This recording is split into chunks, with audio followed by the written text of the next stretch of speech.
चक्रवर्ती महाराजा झाला। म्हणजे त्यांचा संदेश असा होता, राजा वही बनेगा जो हकदार होगा, राजा का बेटा राजा नहीं बनेगा। आणि त्याच अनुषंगानं आपण आपलं राज्य निर्माण करण्याची आवश्यकता आहे। सत्ताधारी जर माजले असतील,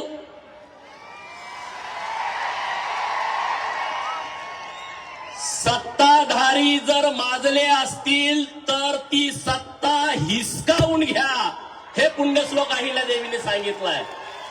आणि म्हणून मित्रांनो, राजसत्ता आणि राजपाट कधी मागून मिळत नसतो, तर तो नेहमी हिसकावून घ्यायचा असतो।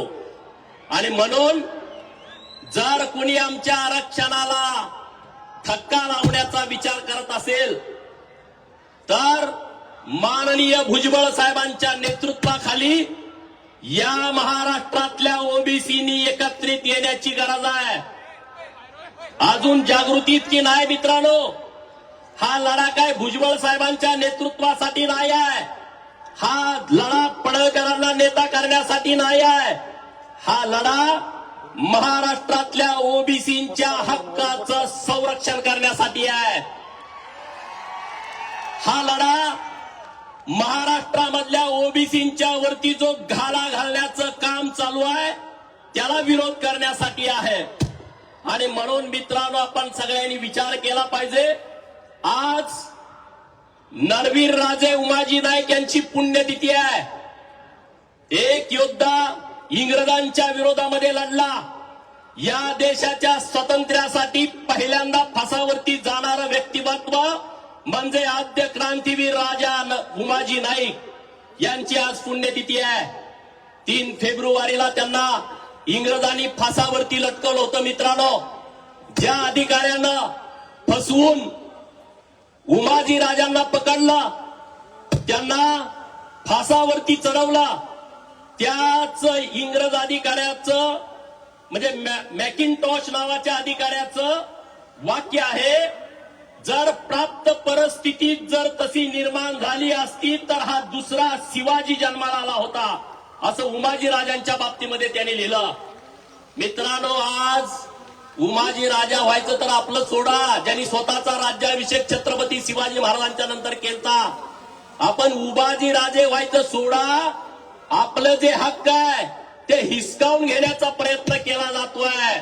आणि मग आपण जर नुसतं त्याच्याकडे बघत बसलो, मनगट मेल्या माणसासारखं जर आपण वागायला लागलो तर मित्रांनो, तुम्हाला वाचवायला कोणी सुद्धा येणार नाही। म्हणून आता कुठलीही भीती मनात ठेवू नका। ह्यो काय म्हणाल, त्यो काय म्हणाल, आमका काय म्हणाल, तमका काय म्हणाल। अरे आपण लोकशाहीच्या राज्यामध्ये राहतो आणि त्यामुळं अशा कुठल्याही दादागिरीला भीक न घालता माननीय भुजबळ साहेबांनी जो लढा उभा केलाय त्या लढ्याच्या पाठीमाग गाव गाड्यातल्या सगळ्या ओबीसीनी एकत्रित आला पाहिजे। येणार की नाही येणार? हात सगळे वर करून सांगा, भुजबळ साहेबांच्या पाठीमागे येणार की नाही येणार? येणार की नाही येणार? माझ्या मीडियावाल्या मित्रांना विनंती आहे, हे महाराष्ट्राला दाखवा म्हणे भुजबळांच्या पाठीमागे कुणी नाही, भुजबळ साहेबांच्या पाठीमागे कुणी नाही, ते एकटे पडलेत। अशा बातम्या कुठून जर येतात त्यांना दाखवा, सगळे हात वर करून दाखवा।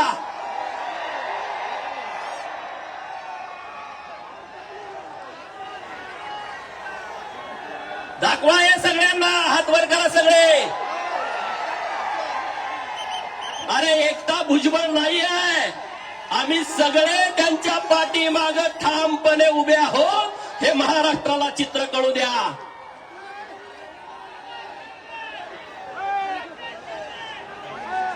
लोकांना वाटलं की सत्तेच्या जोरावरती दादागिरी करू आम्ही, झुंडशाहीच्या जोरावरती आणि ओबीसींचा आवाज दाबू। अरे ओबीसीचा आवाज तुम्ही दाबू शकत नाही। आज ओबीसींना तुम्ही त्रास देण्याची भूमिका घेताय, हाच ओबीसी तुम्हाला तुमची जागा दाखवल्याशिवाय राहणार नाही। मित्रांनो, पहिल्यांदा घडतंय असं नाहीये। उपोषण करून एखाद्याचे हक्क हिरावणे, उपोषण करून त्यांच्या अधिकारापासून त्यांना वंचित ठेवणे. 1932चा पुणे करार तुम्ही आठवा. महामानव डॉक्टर बाबासाहेब आंबेडकर साहेबांनी 1932 साली या देशातल्या मागासवर्गीय लोकांना मतदार संघ आरक्षित केले पाहिजेत असा विषय पुढे आणला. आणि असा विषय पुढे आणल्यानंतर महात्मा गांधी उपोषणाला बसले की यांना तुम्ही अधिकार देऊ नका. अशा झुंडीच्या झुंडी जाऊन त्यांना पाठिंबा द्यायला लागल्या. गर्दी वाढायला लागली. डॉक्टर बाबासाहेब आंबेडकर साहेबांना लोक म्हणायला लागली, अरे गांधी उपोषणाला बसले, त्यांचं जर बरं वाईट झालं तर काय करायचं, तुम्ही हा विचार मागे घ्या. तर मित्रांनो, डॉक्टर बाबासाहेब आंबेडकरांनी त्या सगळ्या लोकांचं ऐकलं. पण देश स्वतंत्र झाल्यानंतर पहिल्यांदा अनुसूचित जाती आणि अनुसूचित जमातीच्या लोकांना आरक्षण दिला. आता तोच प्रकार सुरू आहे. ज्यांनी दलितांचं आरक्षण 1932ला थांबवलं, आज त्याच प्रवृत्तीची लोक ओबीसीच्या आरक्षणावरती घाला घालताय. या घाला घालणाऱ्याला आपण सगळ्यांनी विरोध केला पाहिजे. मित्रांनो, आज आपण पुण्यश्लोक अहिल्यादेवींच्या जिल्ह्यात आहे. अहिल्यादेवीनं म्हटलं होतं, ज्या मनगटामध्ये बळ, बुद्धी आणि चातुर्य आहे, ज्या मनगटामध्ये बळ, बुद्धी आणि चातुर्य आहे, तोच स्वकर्तृत्वावर लोकाभिमुख राजा बनू शकतो. म्हणजे त्यांनी राजा का बेटा राजा नहीं बनेगा, वो राजा बनेगा जो हकदार होगा, हे तत्व माऊलीनं सांगितलं. याचा अर्थ असा आहे की प्रस्थापित व्यवस्थेच्या विरोधामध्ये आवाज उठवा. बरोबर की नाही? उठवणार की नाही उठवणार? प्रस्थापित व्यवस्थेच्या विरोधात आवाज उठवणार की नाही उठवणार? रोहित पवार नावाचं जातीयवादी व्यक्तिमत्व या जिल्ह्यामध्ये प्रतिनिधित्व करताय. ते जातीयवादी आहे की नाही? आवाज द्या, नाही तर त्यामध्ये मी एकटाच बोलतोय या विषयावर. जातीयवादी आहे की नाही? हे पार्सल तुम्ही बारामतीला पाठवणार का? पाठवणार का? तुम्ही परवा बघितलं, आझाद मैदानावरती मोर्चा जायच्या अगोदर ह्योगडी तिथं पोहोचला होता. बघितलं का नाही? बघितलं का नाही? का रे, आमची मतं घेतली नाहीत? तू आमची मतं घेतली नाहीत? हा विचार आता करा. अरे, रोहित पवारांच्या अंगामध्ये रक्त वाहत नाही, त्याच्या अंगामध्ये जातीयवाद वाहतोय. ही गोष्ट आपल्या लक्षामध्ये ठेवा. जर जातीयवादाला चेहरा असता ना, जातीयवादाला जर चेहरा असता तर तो सेम टू सेम रोहित पवारासारखा दिसला असता. अरे, हा धनगराचं आरक्षण आम्ही मागतोय. परवाच्या दिवशी आमच्या तरुण तरफदार पोरानं आत्महत्या केली. गेला तिथं रोहित पवार, गेल्या त्या विचारधारेची लोक तिथं. अरे, आजपर्यंत किती पोराने आत्महत्या केल्या? जतमध्ये बिरुदेव खर्जेने आत्महत्या केली मागच्या 2 महिन्यापूर्वी. गेला तिथं कोण? गेला कोण लोकप्रतिनिधी? आवाज उठवला? अरे, आज गावातल्या घिसाड्याच्या पोराला जाऊन विचारा, त्याचं तुम्ही आरक्षण ढापायला निघालाय. वैदूच्या पोराला जाऊन विचारा, त्याचं तुम्ही आरक्षण लाटायला निघालाय. हे काय आहे? तुम्ही त्यांचं आरक्षण लाटायचा प्रयत्न करू नका. तुम्हाला तुमची जागा दाखवल्याशिवाय आम्ही राहणार नाही. मित्रांनो, मंडल आयोगाला एक म्हटला मी विरोध करणार. मंडल आयोगाला विरोध करणार. ओबीसीचं आरक्षण घालवणार. अरे, ओबीसीचं आरक्षण म्हणजे काय, मसोबाची खीर आहे का वाटत आली आणि ती आम्हाला मिळाल्या? होय, कुणीतरी यावं म्हणावं ओबीसीचं आरक्षण आम्ही काढून घेणार. अरे, ते काय आमच्या मसोबाची खीर आहे का वाटली आणि कुणी घेऊन गेला घरी? अरे, ओबीसीचं आरक्षण डॉक्टर बाबासाहेब आंबेडकरांच्या संविधानानं आम्हाला दिलाय आणि माननीय भुजबळ साहेबांच्या नेतृत्वात त्याचं संरक्षण करणं ही आमची जबाबदारी आहे, हे आमचं कर्तव्य आहे.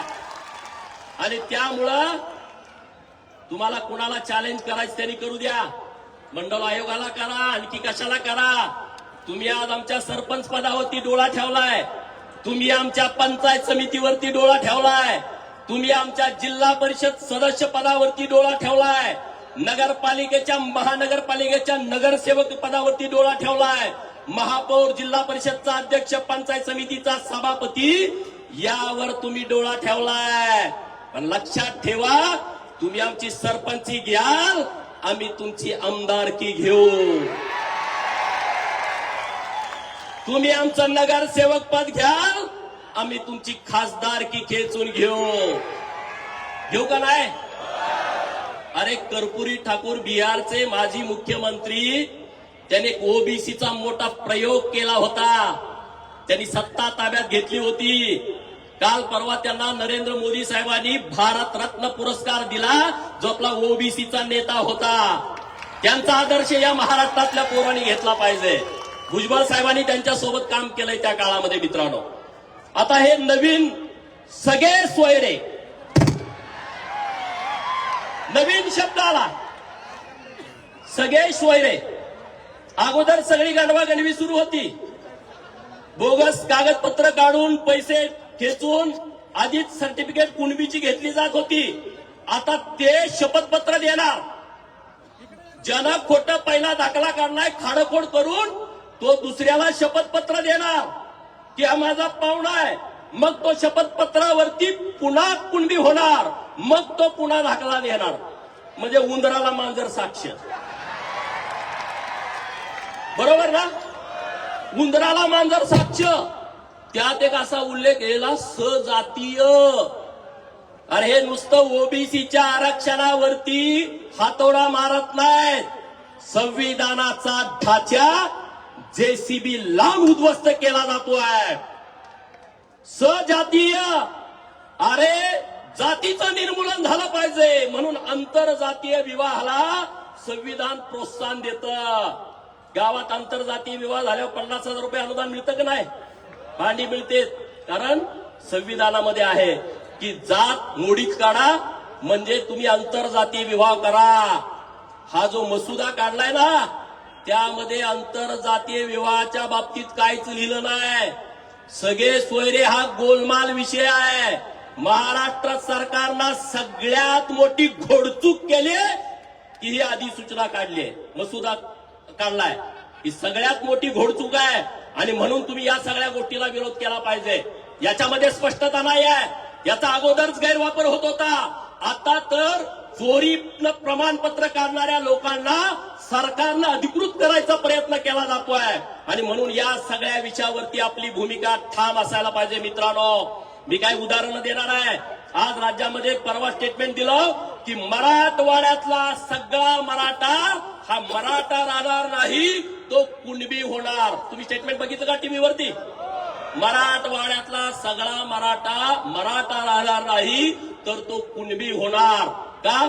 तर सगळे सोयरे हे नवीन अधिसूचना आल्या त्यानुसार. माझा सवाल सरकारला आहे, या महाराष्ट्रामध्ये रामोसी, बेरड आणि बेडर, मी नीट सांगतो ते ऐका. या महाराष्ट्रामध्ये रामोसी, बेरड आणि बेडर हे एकमेकाचे नातेवाईक आहेत, एकमेकाचे रक्ताचे पाहुणे आहेत. पिढ्या यांची लग्न एकमेकांशी होतात. परंतु यामधला बेडर हा मागासवर्गीय आहे, त्याला एससीचा दाखला मिळतो. माझा सरकारला सवाल आहे, जर बेडरला एससीचा दाखला मिळतो आणि तो माझ्या रामोसी आणि बेरडचा रक्ताचा नातेवाईक आहे, तर तुम्ही त्याला एससीचा दाखला देणार का? आणि जर तुम्ही देणार असाल तर ओबीसीच्या नुसत्या आरक्षणाला तुम्ही धक्का लावत नाही, तुम्ही एससी एसटीच्या आरक्षणाला सुद्धा धक्का लावताय. बरोबर का? चूक आहे. त्याच्या पुढे जातो. धनगराची एक पोट जात आहे, खाटीक धनगर. अनेक पोट जाती आहेत, त्यापैकी एक खाटीक धनगर.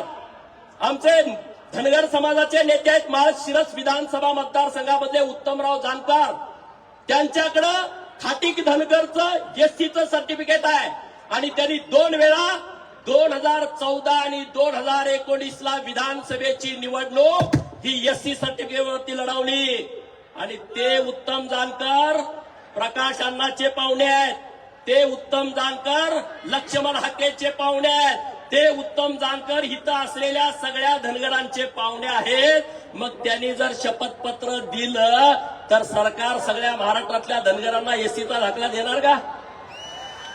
देणार का? अरे आम्ही घेणार नाही, कारण आम्ही अन्याय करणारी लोक नाही। पण सरकार ज्या चुकीच्या पद्धतीनं या सगळे सोयऱ्याची अधिसूचना आणली आहे ती अधिसूचना चुकीची आहे मित्रांनो। तिसरा विषय कैकाडी नावाची जात या महाराष्ट्रात आहे आणि विदर्भात कैकाडींना एससीचा दाखला मिळतो आणि कैकाडी समाजाचे पाहुणे सगळ्या महाराष्ट्रात आहेत। मग काय आहे, एकच जात असेल आणि त्यांना 2 आरक्षण मिळत असतील तर त्यांच्या बाबतीमध्ये स्पष्टता सरकारनं कुठली दिलेली नाही। असे अनेक विषय मित्रांनो आपल्या समोर मांडण्यासारखे आहेत। मागासवर्ग आयोगाची जबाबदारी काय आहे? ती कुठली जात आहे तिचा सर्वे करणं, तिचं मागासलेपद सिद्ध करणं, मागासवर्गीय जातींची यादी तयार करणं, हे काम कुणाचं आहे? मागासवर्ग आयोगाचं आहे। अरे महाराष्ट्रामध्ये मागासवर्ग जातीच्या यादीमध्ये मराठा समाजाचं नावच नाही आणि मग मागास नसलेला मराठा समाज मागास असलेल्या कुणबी समाजाचा सजातीय कसा असू शकतो? याचा अर्थ असा आहे की मराठा आणि कुणबी हे पूर्णपणे वेगळे वेगळे आहेत। त्यांना सगळे सोयरे आणि सजातीय हा विषयच लागू होत नाही। ही परिस्थिती आहे महाराष्ट्रातली आणि त्यामुळं तुम्ही आता जास्त आमची दिशाभूल करायच्या भानगडीत पडू नका। महाराष्ट्रातला ओबीसी आता ताकदीनं पेटून उठलाय। महाराष्ट्रातल्या ओबीसींच्या लक्षात आलाय की आता कशा पद्धतीनं आपण पुढे गेलं पाहिजे, आमचा गळा कसा घोटला जातोय आणि त्यामुळं इथून पुढच्या काळात तुमच्या पुढे पर्याय एकच आहे, निर्भीडपणे राहणे, संघटित होऊन राहणे, एकत्रितपणे राहणे, सगळ्या ओबीसींची एकजूट करणे। मराठा समाजाच्या आरक्षणाला आमचा विरोध नाही आहे, परंतु ओबीसी आरक्षणाला धक्का तर लागलाच हो। ओबीसी आरक्षणाचा विषय संपला। माझ्या तालुक्यात 550 कुणबीच्या नोंदी सापडल्या, 60 ग्रामपंचायती, त्यापैकी 12 ग्रामपंचायतीला ओबीसीचं रिझर्वेशन सरपंच पदाचं, 8 पंचायत समिती, त्यातल्या 3 पंचायत समितीला आरक्षण ओबीसीचं, 4 जिल्हा परिषद, त्यापैकी 1 आरक्षण झडपीचं। संपलं सगळं, तो विषय आता डोक्यातनं काढून टाका। परंतु लढू आणि आपण लढणारी लोक आहोत। या राज्यामध्ये ओबीसीनी भटक्याविमुक्तांनी अनेक लढाई केलेल्या आहेत। छत्रपती शिवाजी महाराजांच्या सोबत हेच मावळे होते जे स्वराज्य निर्माण करण्यासाठी पुढे होते। त्यामुळे आता लढण्याशिवाय आपल्या पुढे कुठलाही पर्याय नाही। ती लढण्याची धमक, ती लढण्याची ताकद आपण सगळ्यांनी मनामध्ये ठेवली पाहिजे आणि माननीय भुजबळ साहेबांच्या पाठीमागे ठामपणे उभं राहायला पाहिजे। भुजबळ साहेबांच्या वरती कुणी बोलला, तुम्ही लगेच व्हिडिओ करून त्याला उत्तर दिलं पाहिजे। मित्रांनो, आपल्याला लोकशाहीनं करायचं आहे, आपण काही दादागिरी करत नाही, आपण संविधान मानणारे, कायदा मानणारे, लोकशाहीच्या आपण देशामध्ये राहतो। आपल्याला दादागिरी करायची गरज नाही, पण जर कोणी दादागिरी करण्याची भाषा करत असेल तर त्याला उत्तर देण्याचं कर्तव्य आणि जबाबदारी आपली आहे आणि ते कर्तव्य आपण सगळेजण पार पाडू। ओबीसी वरती जो अडचणीचा विषय यायला लागलाय तो जर दूर करायचा असेल तर संघटनेशिवाय पर्याय नाही, एकत्रित येण्याशिवाय पर्याय नाही। आज तुमचं खरं तर कौतुक आहे की भुजबळ साहेबांच्या स्वागताला इतक्या मोठ्या संख्येने तुम्ही उपस्थित राहिला। सगळ्या पुण्यश्लोक अहिल्यादेवी नगर मधल्या सगळ्या ओबीसी बांधवांचं मी मनापासून आभार व्यक्त करतो। इतकी मोठी सभा ही धडकी भरेल, सगळ्या लोकांच्या लक्षात आलेलं आहे की आज या महाराष्ट्रातल्या ओबीसीच्या मनामध्ये काय धग आहे, ओबीसीच्या नेमक्या व्यथा काय आहेत याची जाणीव आजच्या या सभेला झाली आहे। पण ही निर्धार सभा आहे, पुण्यश्लोक अहिल्यादेवींच्या जिल्ह्यातली सभा आहे।